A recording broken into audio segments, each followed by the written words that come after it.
Shalom, saudaraku yang terkasih di dalam nama Tuhan Yesus.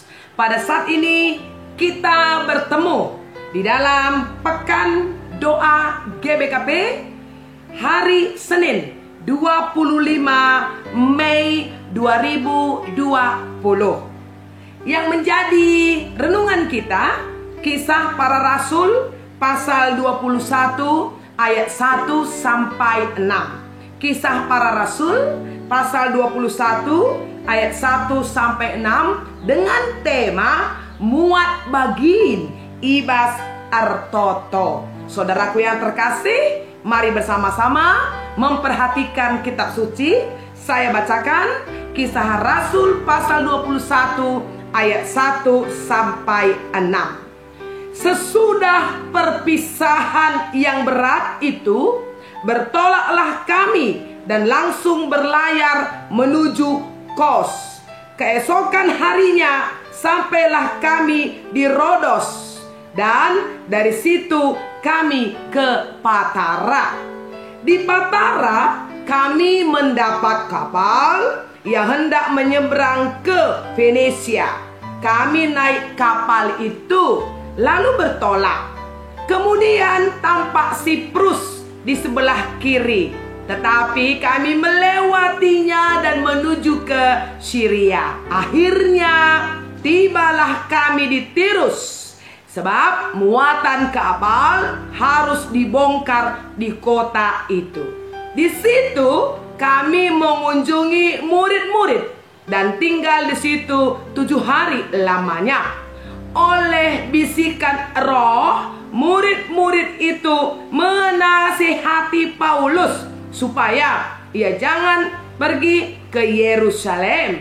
Tetapi setelah lewat waktunya, kami berangkat meneruskan perjalanan kami.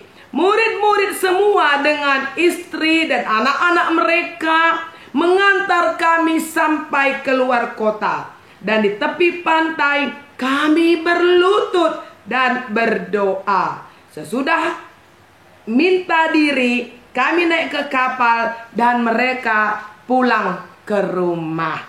Amin. Saudaraku yang terkasih di dalam nama Tuhan Yesus, Rasul Paulus di dalam perjalanan pelayanannya boleh dibilang hampir tidak pernah berhenti. Dia terus bergerak. Dia terus dengan roh yang menyala-nyala. Dia terus dengan semangat yang berapi-api, saudaraku.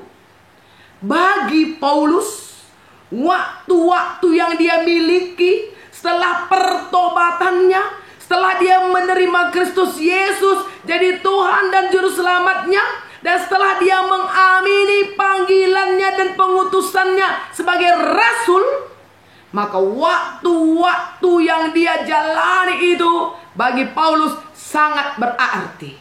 Dan kalau boleh, jangan satu detik pun terlewati tanpa pemberitaan Injil Tuhan. Saudaraku, bersama-sama kita tahu statement Paulus ya, kesaksian Paulus atas pertobatannya. Filipi 1 ayat 21. Apa artinya hidup bagiku? Hidup adalah Kristus dan mati adalah keuntungan. Ini luar biasa sekali, saudara.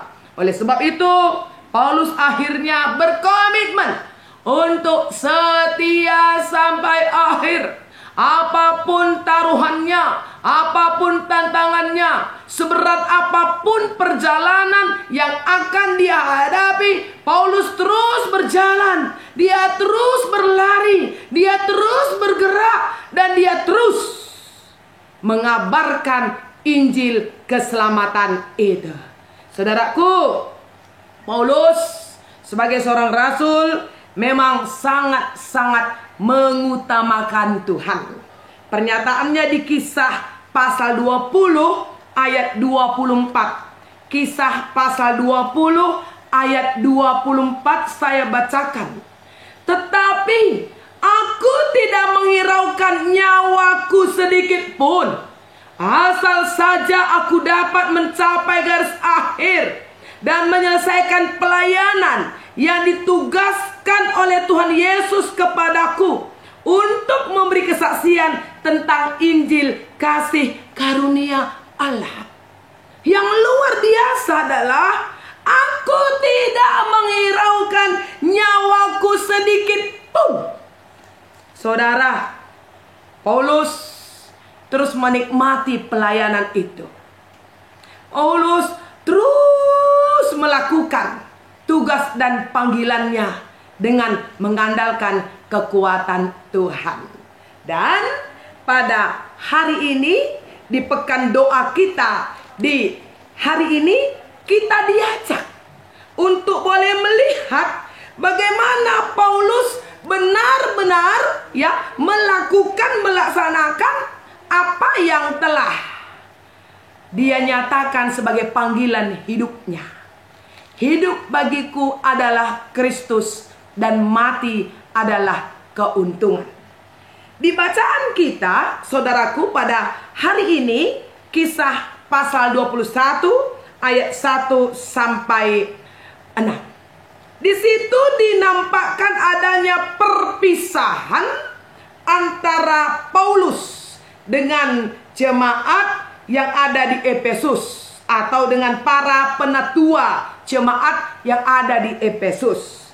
Mari perhatikan Alkitab kita di Kisah Para Rasul pasal 20 ayat 37 sampai 38. Ya. Jadi Paulus ini ada satu hal yang saya mau nyatakan kepada kita. Paulus kalau di satu jemaat, saudaraku, di sana terbentuk sebuah hubungan yang sangat indah ya. Jadi ada kedekatan, ada keakraban, ada keasikan relasi satu dengan yang lain. Sehingga setelah Paulus menyelesaikan pelayanannya, kalau dia pergi meninggalkan jemaat itu, maka biasanya ada kesedihan yang sangat berat. Ada tangisan dan air mata. Sepertinya mereka tidak akan bertemu lagi. Itu menunjukkan bahwa Paulus ini begitu dekat dengan jemaat yang dia layani, saudara. Dan itu nampak juga dengan yang terjadi di Efesus. Ketika perpisahannya itu dengan penatua di Efesus, di ayat 37 dan 38 saya bacakan ya. Maka menangislah mereka semua terseduh-seduh, dan sambil memeluk Paulus, mereka berulang-ulang mencium dia. Akrab sekali ya saudara. Mereka sangat berduka cita. Itu di ayat 38. Terlebih-lebih karena ia katakan bahwa mereka tidak akan melihat mukanya lagi. Lalu mereka mengantar dia ke kapal. Saudara, yang sangat-sangat istimewa buat saya ya, ketertarikan saya dengan Paulus dalam pelayanan adalah dia itu tidak mau terikat sebenarnya dengan keasikan, keakraban ya, keasikan relasi satu dengan yang lain. Artinya zona keakraban itu harus dia tinggal pada waktunya. Karena ladang pelayanan kan masih sangat luas. Jadi kalau Paulus hanya ada di Efesus ya, atau di satu tempat saja, di satu kota saja, pelayanan itu, penginjilan itu sulit untuk meluas kemana-mana. Jadi walaupun dengan hati yang berat sekali ya, Paulus harus tetap tinggalkan jemaat dan dia pergi. Dan yang kita baca pada hari ini adalah bahan pekan doa kita, Kisah pasal 21 ayat 1 sampai 6 ya. Paulus melanjutkan perjalanan setelah dia dihantar oleh jemaat-jemaat di Efesus. Jadi dikatakan di ayat 1, sesudah perpisahan yang berat itu, berat sekali ya, sangat berat. Sebentar lagi ya, kalau Tuhan izinkan, atau dengan situasi yang sudah mulai katakanlah memungkinkan, akan terjadi mutasi kan, besar-besaran kepada semua pendeta-pendeta GBKP ya. Ini kan perpisahan yang berat ya saudaraku ya. Berat, 5 tahun loh bersama-sama dengan jemaat, duka dan suka, tawa dan tangis, jatuh dan bangun, dan tiba-tiba berpisah, itu berat. Tapi ini harus dilakukan demi penyebaran Injil Kerajaan Sorga. Dan itu yang Paulus lakukan. Dan lihatlah bagaimana perjalanan Paulus itu, saudaraku, dari satu tempat ke tempat lain. Perhatikan Alkitab kita, mulai dari Kos, kemudian ke Rodos, kemudian sampai di Patara, terus sampai ke Fenisia, ke Siprus, ke Syria, dan Tirus. Nah, di Tirus itu kapal itu berhenti sejenak karena di sana akan dibongkar muatan. Nah, pada saat Paulus ada di Tirus, di situ Paulus memakai kesempatan lagi. Jadi bukan ini kesempatan santai dulu deh sebelum melanjutkan perjalanan. Dia mendatangi murid-murid yang tinggal di situ 7 hari lamanya. Mengajar, berdoa bersama-sama, sharing, saling menguatkan, saling meneguhkan. Itu yang dilakukan selama 7 hari di sana. Akrab lagi kan? Asik lagi hubungan itu kan? Jemaat sudah suka lagi dengan dia. Tapi perjalanan harus dilanjutkan. Nah, ini dia. Jadi setelah itu Paulus pamit lagi, saudara. Permisi lagi, berangkat lagi. Di ayat 5 perhatikan. Tetapi setelah lewat waktunya, kami berangkat meneruskan perjalanan kami. Murid-murid, nah mulai lagi sedih kan? Dengan istrinya, dengan anak-anaknya, mengantar kami keluar kota di tepi pantai, berlutut dan berdoa.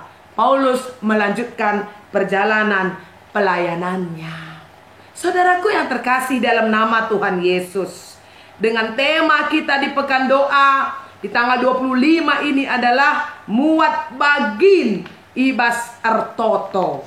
Muat bagin ibas artoto. Semua kita punya bagian, terutama berdoa.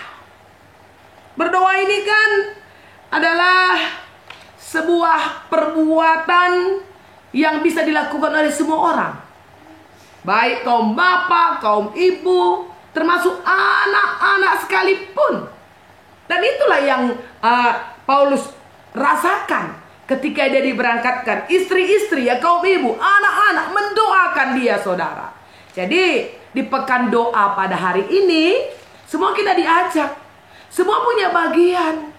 Doa itu bukan milik pendeta saja, bukan milik pertua diaken saja, bukan milik orang tua. Doa itu milik kita semua dan kita bisa lakukan kapan saja, di mana saja, di semua situasi, dan di semua kondisi. Nah, saudaraku, terlebih di masa-masa pandemi corona virus yang masih mewabah di negeri kita, di kehidupan kita, mari ambil bagian kita. Berdoa, mendoakan hamba-hamba Tuhan, mendoakan para pemimpin kita, mendoakan para medis, mendoakan para penggali makam, mendoakan sopir mobil jenazah, mendoakan bangsa ini, mendoakan ahli farmasi supaya bisa dapatkan vaksin, bisa dapatkan obat, saudaraku. Jadi doa-doa kita itu luar biasa kuasanya. Jadi jangan pernah berhenti. Seperti kata Paulus di 1 Tesalonika 5 ayat 17, tetaplah berdoa. Dan firman Tuhan Yesus juga di Matius pasal 7, saya bacakan untuk kita. Matius pasal 7 di ayatnya yang ke-7. Mintalah, maka akan diberikan kepadamu. Carilah, maka kamu akan mendapat. Ketuklah, maka pintu akan dibukakan bagimu. Amin. Jadi saudaraku yang terkasih, demikianlah renungan di Pekan Doa hari Senin 25 Mei 2020. Mari ambil bagian kita menjadi pendoa-pendoa. Tuhan memberkati kita. Selamat berdoa, tetap berdoa, bertekun dalam doa. Haleluya. Shalom.